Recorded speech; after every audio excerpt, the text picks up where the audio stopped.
What's up guys, this is Yacineygo, and today we're not going to do a tier list of the best decks to play this format because I've already done this yesterday, but rather a tier list of all the best cards against the Blue Eyes deck, which obviously is kind of new for the TCG. I mean, not really super new, but it's a new deck for 2025. There we go. The last time we saw this deck being tier 1 was in 2016, and it won Worlds, so there is actually a world in which it can win Worlds again, and that would be really cool because obviously it's been quite a while since it was last competitive, so obviously when Konami does support this deck, I think they usually do a pretty good job at it. But yeah, anyways, before we go any further, you already know the drill. Smash the like and subscribe button.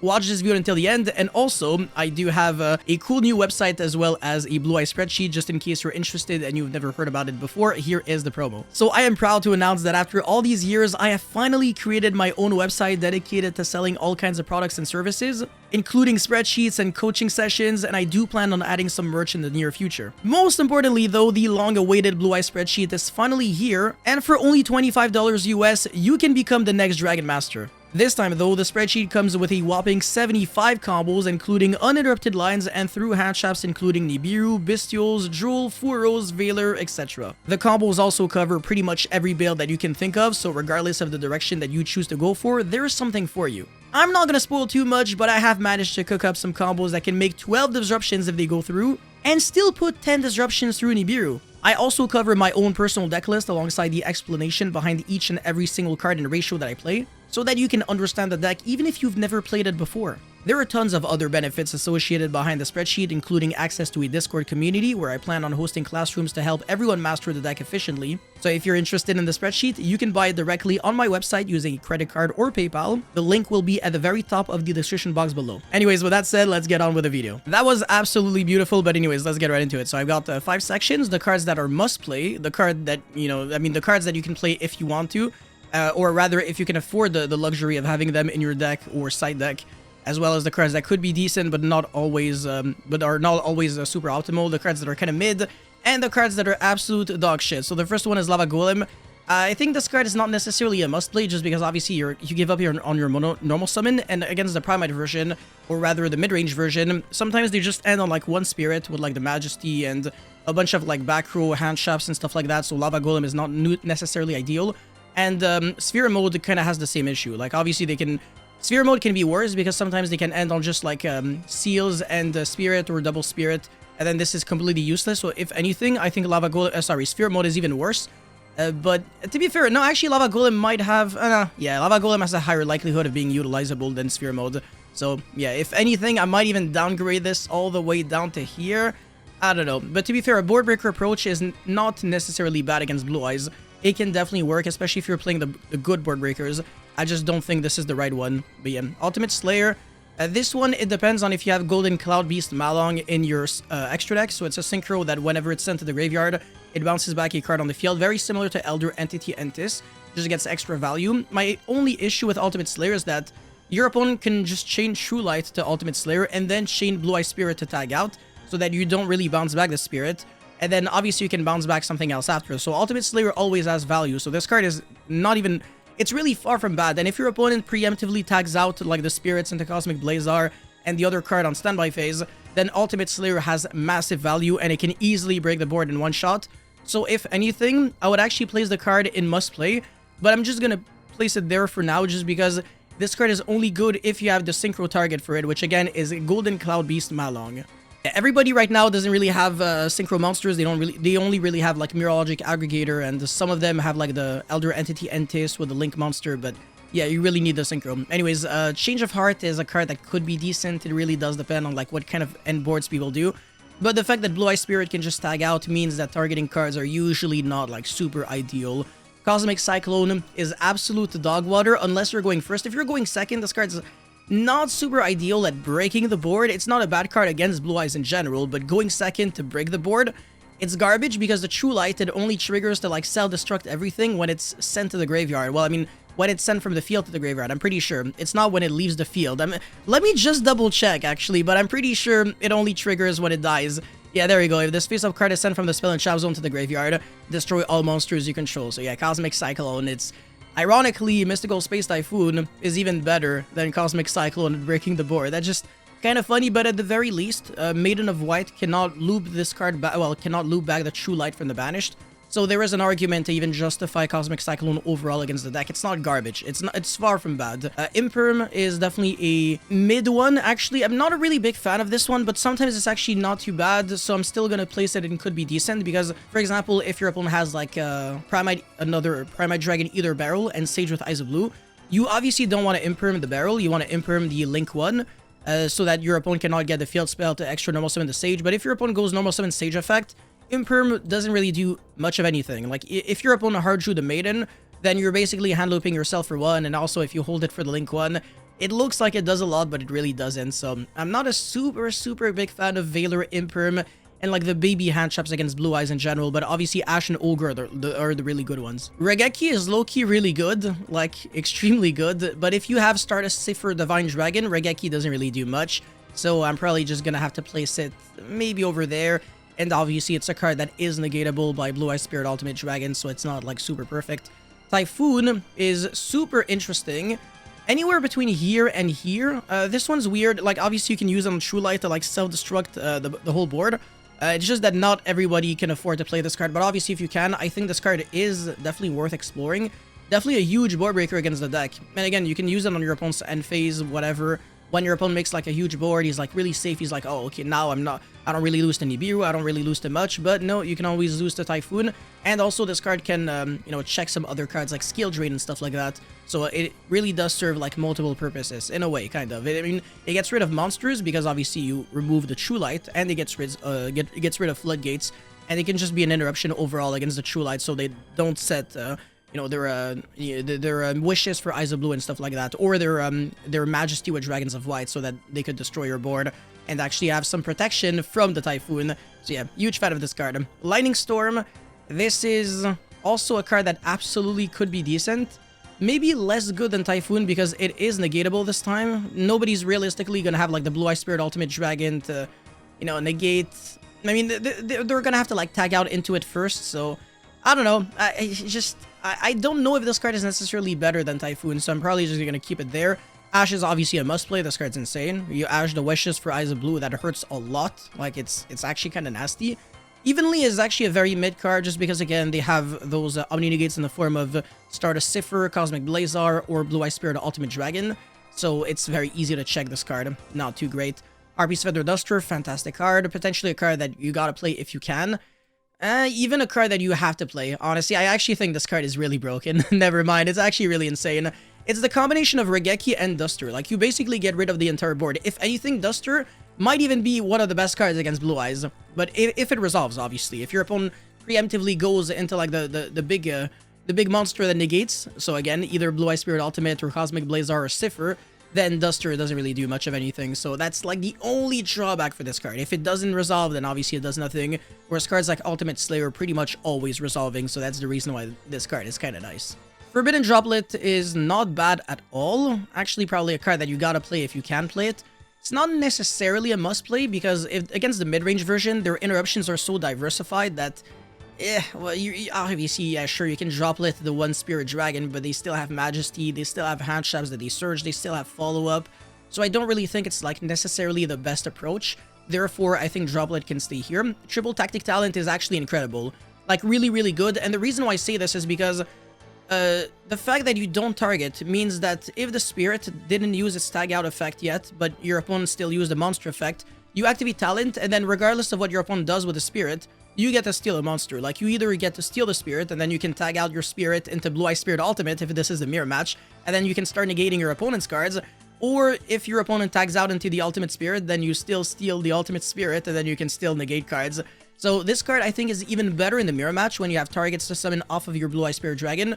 Otherwise, I still think that overall, Talent is a card worth exploring against the Blue Eyes deck, and obviously if you're going first, they play so many hand traps. They always play the monster hand traps like Effect Veiler, Ash, etc. that will turn on this card, and it's pretty good when you get to look at your opponent's hand and you know exactly what to interact with. So I think this card is definitely a must play. Actually, I'm gonna upgrade it here. Nibiru, yeah, this is also a must play. So there is something very interesting that I gotta say with Nibiru. This card is really awkward to use because the mid-range version of Blue Eyes, the way it usually beats Nibiru is by playing conservative. Like, it's not just, okay, I look at my hand, I vomit my hand, I make a huge unbreakable board. It's a little deeper than that. So usually what they do is that regardless of how good their hand is, they only end on one spirit, and as many back row as possible, they try to turbo out Majesty with Dragons of White, and then they call it a turn. They say end of main phase, and then what are you gonna do? You're gonna nib like a single spirit dragon? Sure, okay, that's fine. And then they just summon a second spirit because they preserved resources. So they also give themselves give themselves a follow-up, and then your Nibiru pretty much did nothing. But one really smart thing that you can do with Nibiru is let their spirit resolve, you know, go through. You don't nib them, and then on your next turn you try to break the board at 50%, and then next turn on their turn 3, so I mean on their second turn, on turn 3 of the game, they will try to go for game, they will summon a lot of monsters, and then they will run into Nibiru because they won't really think about it anymore. One thing that I've realized with Yu-Gi-Oh! Players in general is that the way they play around Nibiru, it's only really valid for turn 1. After turn 1, they never really think about it at all. Like, they just take it for granted that if they didn't get nibbed on turn 1 when they went first, they cannot get nibbed again. But like, realistically, yeah, sure, they might think, oh, you might have top decked the Nibiru and might try to play around it. But that is not necessarily always the case. Like, sometimes your top deck can be like a card that it isn't Nibiru, but you already had Nibiru in your opening hand and you're choosing not to use it. And I think that these mind games can definitely work against Blue Eyes depending on what kind of end board they do. But if it's like a very small end board, like a very mid-rangey end board, then I do believe that holding the Nibiru for their follow-up turn is infinitely better. And they will waste so many resources, and this time they won't be able to like extend through it. And they will run out of Blue Eye Spirit Dragons and just Synchros in general, and this is where Nibiru can be absolutely crushing.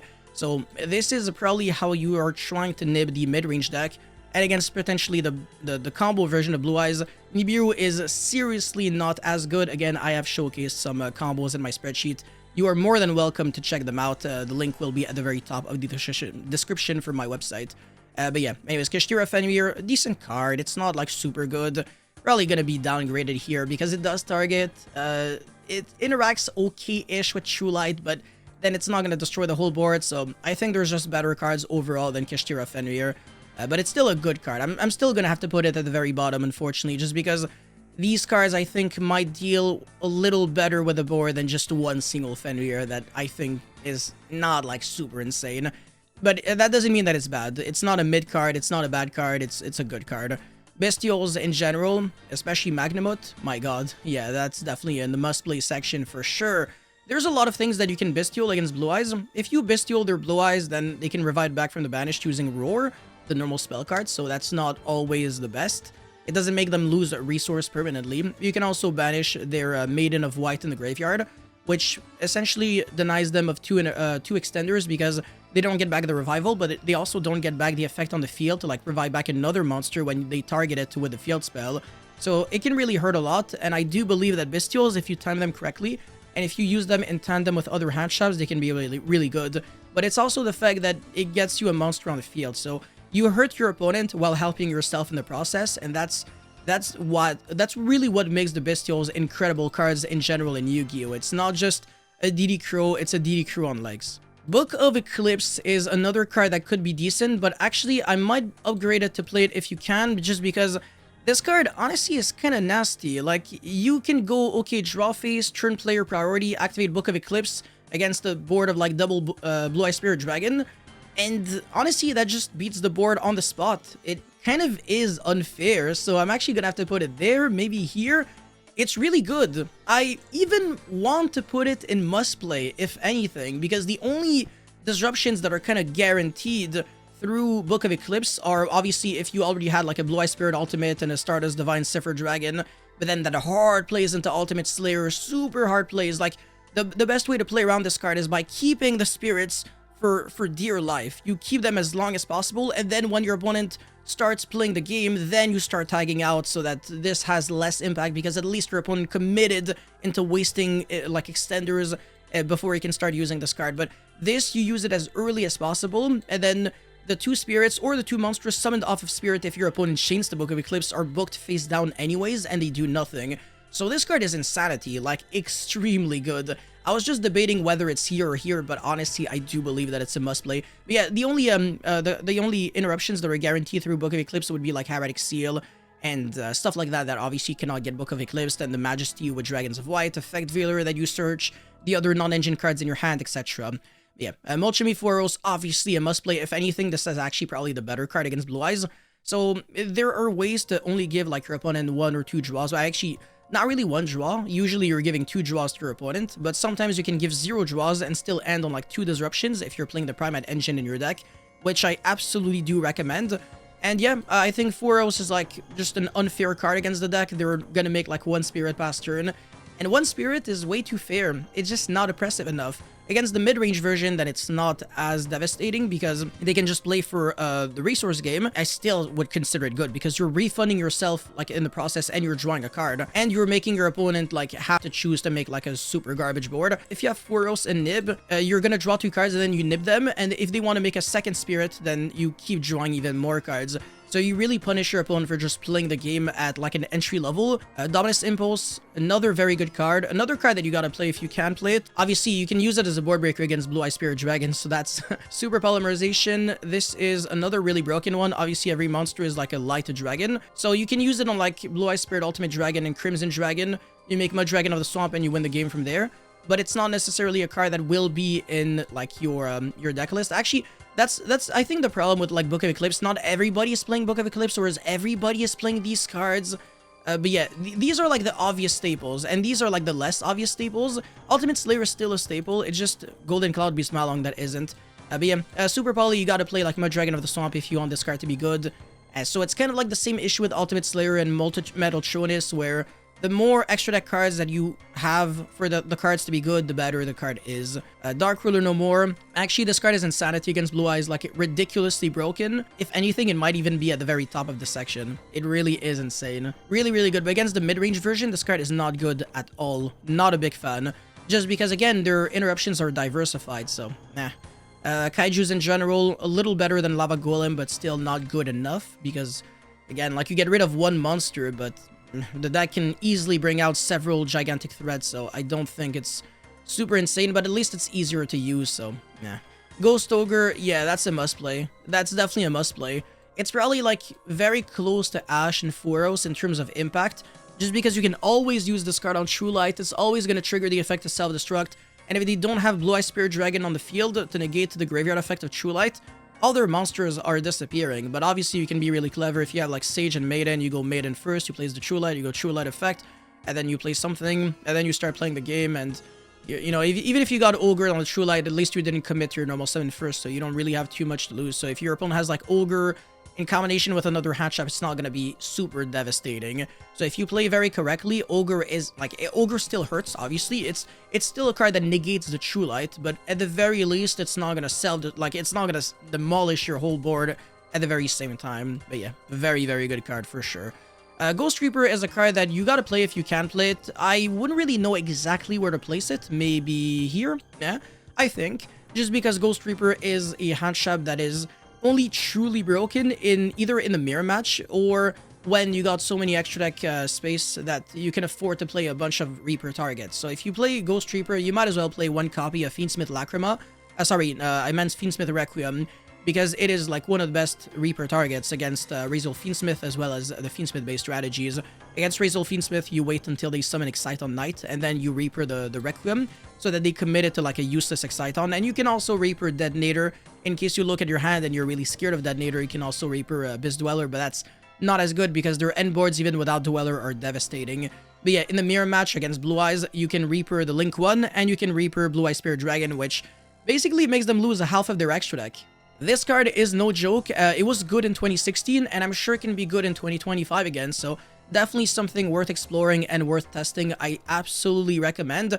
It's just not a card with that many applications generically, but it could be great against Malice and Raziel if, again, you can afford the extra deck space for it. But can you really do so? I don't know. Maybe in the mid-range version, yes, but in the combo version, Ghost Reaper is really difficult to play. Maybe. I'm not 100% sure, but definitely something to test, like I said. Metal Tronius, this is a great card, like extremely powerful card, but it has limitations.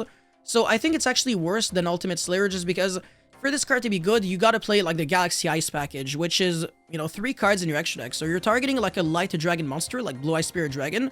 Your opponent can't respond, but then your opponent can still respond with like True Light and then respond with Blue Eye Spirit Dragon. So that's kind of an issue. Same issue with Ultimate Slayer. But with Metal Tronius, what you could do is that you summon Galaxy Eye Cypher Dragon, and then you go into Galaxy Eye's Full Armor Photon, destroy a card, and then you go into Cypher Blade Dragon, destroy another card. So yeah, you negate a monster, and then you destroy 2 cards with one single Metal Tronius, and then you still got a Dragon monster on the field, so you can make Heretic Seal with it, and you can start playing around Nibiru. So if you're playing this in Blue Eyes, I think it's insanity, but again, you need 3 extra deck cards for this card to be great. Otherwise, it's just going to be good. So, I don't know, do you want to play a good card? Because if you don't really have, like, the targets for this card to be broken, it's just, like, a decent card. But if you do have the Galaxy Ice package, it's an unfair card. Like, extremely broken, so broken that I would actually probably put it here. But, it really does depend. For now, I'm just gonna put it at the very middle of both sections, so between decent and unfair. So I think it's just a great card overall. Ghost Bell, I'm not like super a fan of it, just because Bestials are better against Blue Eyes. So why play Bell when you can just Bestial the monster instead, right? It's just a worse card. It's like a worse DD Crow because your opponent can just do it again next turn. So what do you really gain off of Ghost Belling? Nothing, huh? But yeah, Dino Wrestler Pankratops, actually a really good card. Really good card just because it's also an MST, and it applies a lot of pressure. I'm actually a huge fan of Pankratops, really recommend it. Just because of how easy and generic it is to play. I might have to place it here, but obviously it's not that much of a slate post, so yeah, probably just here. Yeah, that should be good enough. Molchemy Perulia, this one is a must-play, but it's not that great of a must-play. It's probably at the very bottom, just because if their opener is like Maiden of White, they can give you 0 draws into Perulia and still make a very respectable board. Like, they can still make Spirit and they can search Veiler, so that's 3 interruptions while giving you 0 draws. Yeah, this card's not always the best. Molchemy Nialis. This is actually way worse than both of the other Chummies, so I'm probably just gonna put it there. It's a card that is decent, usually, because you're at the very least replacing your Molchemy Nialis. You're drawing 1 card, but you're not always drawing like a lot of cards. But depending on what what engine your opponent is playing, this card be insane. So it's not a bad card at all. Again, Dimension Shifter, yeah, obviously if you play it, then you're playing it. But yeah, that's not everybody can play it, so that's the reason why it's gonna be there. It's not like an actual staple, you know. Herald of the Abyss. This one, meh. It's not bad. It's not bad at all. It's actually, I think not. I did it on purpose to like only really select good cards overall against Blue Eyes, so that's the reason why almost everything is at the very least a decent card. And there's not a lot of mid or garbage cards, but yet even the Herald of the Abyss, you target. I mean, you call Light Dragon. Oh, actually, never mind. They can just revive back Blue Eyes White Dragon, and then it does nothing. Yeah, never. It's actually dog water if anything. So yeah, I was actually gonna say, yeah, even this is not too bad, but it's actually kind of bad when I think about it. Drool and Logbird. Yeah, it's actually kind of good. But even then, like, there's some cool lines to beat Drool when you're playing Blue Eyes, but you do have to be careful. You do have to respect the card. So I'm actually probably gonna have to put it there. Yeah. It does depend on the opener that you have, but usually you can beat Drool and Logbird. But if your opening is Sage with Eyes of Blue... No, actually, no, never mind. Yeah, even that beats... Yeah, everything beats Drool, actually. Even the one-card combos. Yeah, it's probably... there-ish. Yeah, it's still a good card. It's definitely still a good card. Dominus Purge against Blue Eyes. I mean, that's just another Ash. You just Dominus Purge the Wishes for Eyes of Blue. That hurts a lot, so it's obviously on the same level. If anything, it's like a little worse because it doesn't negate like monsters that can, well, cards that can special summon from deck, but usually you're trying to Ash like the spell card that searches 2 cards. It's kind of like a better Melody of Awakening Dragon, you know? And last but definitely least is Effect Veiler. I'm not a fan of this card. It's worse than Imperum because it's not a board breaker. And it's also a light monster, so if they play like Bestials, then they can start Bestialing your Veiler, and then they can keep extending, and they can make Heretic Seal using their negated Link 1 or their negated Barrel, etc. So yeah, it looks like it does a lot, but it's actually... I mean, it looks like it does as much as Imperum, but it really doesn't. It's actually kind of cheeks if anything. But yeah, I'm actually gonna have to downgrade these cards here, I think. I'm gonna keep the Regeki here. I think I'm kind of satisfied with this tier list. You guys let me know how you feel about it, but for the most part, this should be relatively accurate. You know, the best cards to play against Blue Eyes. So again, this section is the staples that you're already playing in your deck. It's not necessarily an order from like best to worst, but these cards are like super broken if you can play them, or at least can fit the extra deck cards for them. You know, Super Poly, Ultimate Slayer, and Metal Chonius. And then these cards are the cards that are just kind of mid. The cards that are decent, these are the cards that are mid that I don't really recommend, you know. And finally, these are the cards that are just not good whatsoever. But yeah, you guys let me know how you feel about it in the comment section below. Thank you so much for watching. Don't forget to like and subscribe, and I'll see you guys very soon. Peace.